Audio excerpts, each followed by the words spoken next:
Apologies to begin the essay because this will probably seem like a Scorsese video in disguise. I'm not interested necessarily in Scorsese's polemic against comic book films. I do agree with him that the majority of these kind of fantasy films or comic book films or whatever label you want to put them are not very serious, not intended to have serious emotional or intellectual or cultural weight. They just are what they are. They're junk food. If you enjoy them, you enjoy them. That's it. No harm in that. But that's what makes Zack Snyder's Justice League so fascinating, especially when we get into the Rand issue and the Rand controversy, is because this is a very serious film and it's a very intellectual film, but it has so many aspects of fantasy films. It seems to be escapist, seems to offer up very exaggerated premises, it has very broad themes, and so on and so forth. But if you look underneath the surface, it has a very strong core to it. Now, my argument would be it's very anti-Rand, but it's not being anti-Rand in a kind of silly or dogmatic fashion. Because we do see over and over again the heroes do save people in an altruistic fashion, right? Whether it's the Flash with the young girl, or Cyborg, the way he tracks that young woman and looks at her and sees her poverty and then tries to relieve it. But it's not simplistic because we do see both sides of the issue. We see that, yes, the Flash is doing something good, but he's not at a good point of his life. He's not being serious. He's sort of just wandering. So his act of heroism doesn't solve his larger problems. So we're not given this very simplistic notion of heroism. Well, if you do something good, then you're going to get something good back. No, that's not what happens. He does something good. He still has a lot of problems. Yes, Cyborg is trying to address the poverty of this one person, and that's very interesting, but it doesn't really solve poverty in any real sense. And of course, we don't even know if necessarily him helping her really will be better for her. It's obviously going to temporarily relieve her situation, but is it going to really solve problems? Maybe those problems are internal. Maybe there's genetic factors. Again, we're not given a lot of information. We have to make our own leaps here as to what Zack is saying and what he's not saying. But I think we can be clear that this is a much more serious engagement than, say, something like Lord of the Rings, which, whatever virtues that film has, does offer a really simple and simplistic binary of good and evil. The evil people are the orcs and Sauron, and the good people are those opposing Sauron.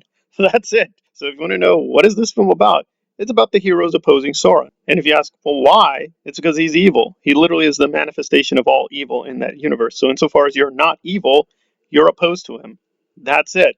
It's that simple.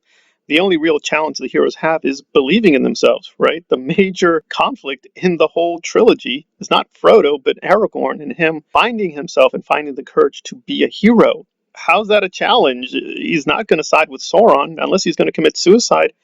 He's going to regain his confidence and fight Sauron. So what is the conflict? In the interest, there is no conflict. It's not a conflict if you're beyond the level of a juvenile. But for the film, that is the conflict. That is the central conflict, is the heroes finding the hero within, suffering some minor doubts, and that's about it.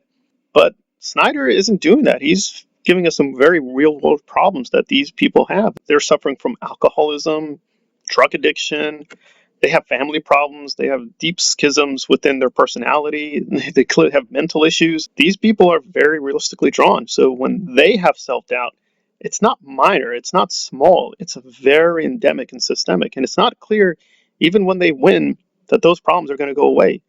They have to struggle against Steppenwolf because it's necessary to save humanity, but we're not given a simplistic answer that, well, they defeated evil in this guise, therefore the good people have triumphed.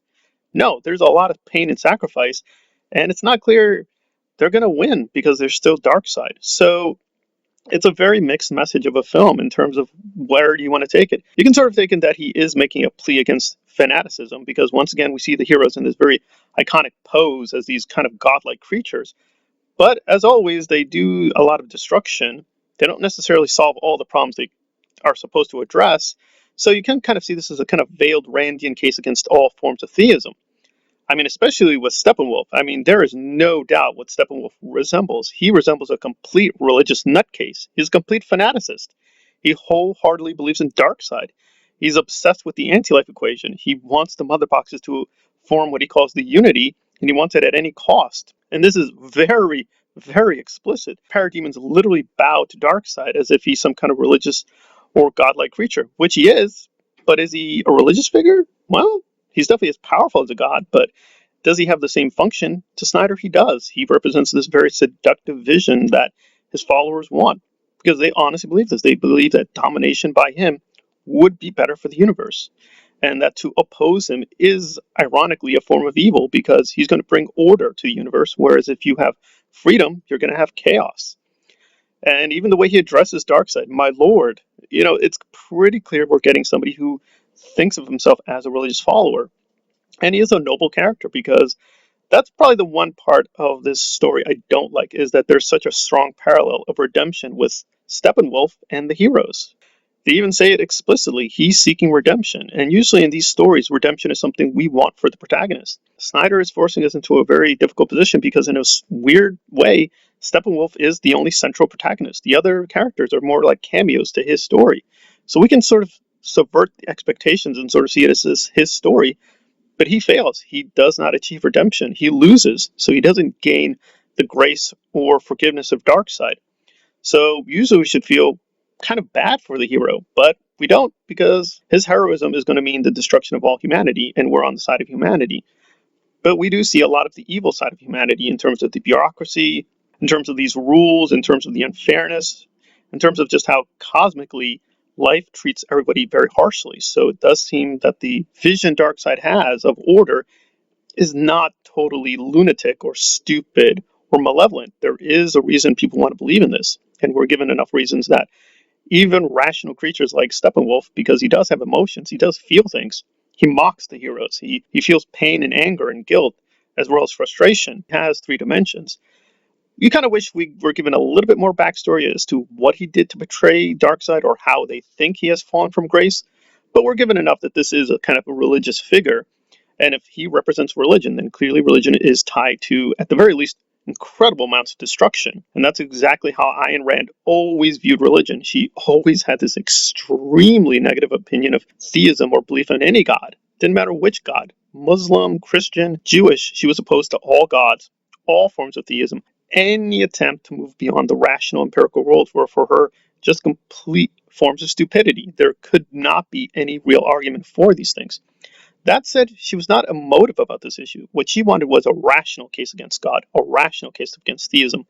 And that's not what Snyder's doing. He's providing a very emotive case about why what Darkseid represents is wrong, but it's not intellectual, because intellectually you could actually mount a very strong case for Darkseid. Because, again, as a lot of the heroes confess, like Aquaman, they're being forced to do things due to a family legacy. They don't want to do these things. They're being forced by their parents and their parents' actions. They don't technically owe the world anything. They're the victims.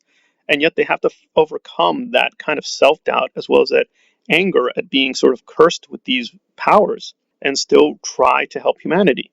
And again, you can look at it the other way around, that they really do anything that was good at the end of the day. And that's what people don't like about Snyder. Even when the heroes triumph, are we actually supposed to be with them? Because you sort of think about it. They didn't save that many people. They didn't help that many people.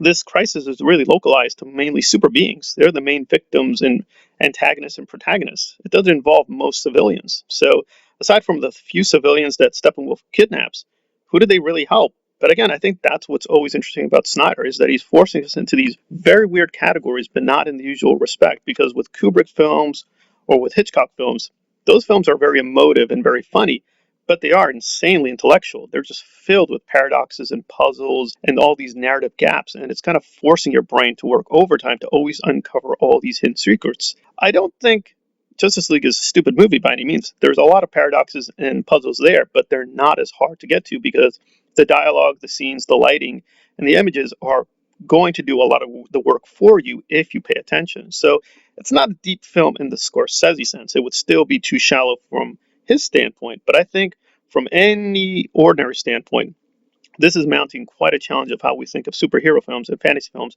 that they don't have to be stuck in this kind of ghetto of just very simplistic themes or only very deterministic answers. Well, of course the good guys have to win. They always have to win in these films. Not necessarily. In a lot of ways, Steppenwolf is, quote, good from his point of view. Again, from the religious fanaticist point of view. If you are an Ayn Rand's disciple, this is really a treasure trove because it does show this very strong case against theism, but it doesn't do it in the Randian sense. It doesn't rely purely on rational or intellectual arguments. It relies on a very emotive connection we have with the heroes and their families and friends, and saying that's the reason they need to fight. It's not necessarily for a self-interested reason or necessarily for a larger ideological reason of, oh, the good. It's for this very personal, emotive connection that they have to others, which is something that Rand completely rejected. You should only do things for yourself, for the individual. It should be only your individual autonomy. And that's something that clearly the film rejects. Now, what it puts in its place, I think that we can definitely argue about. It's not clear what Snyder would replace with this kind of extreme individualism. And I think his new film, The Army of the Dead, only shows how deeply dedicated he is to showing how groups are in conflict. But what's going to resolve their conflicts, that I don't think he's fully answered.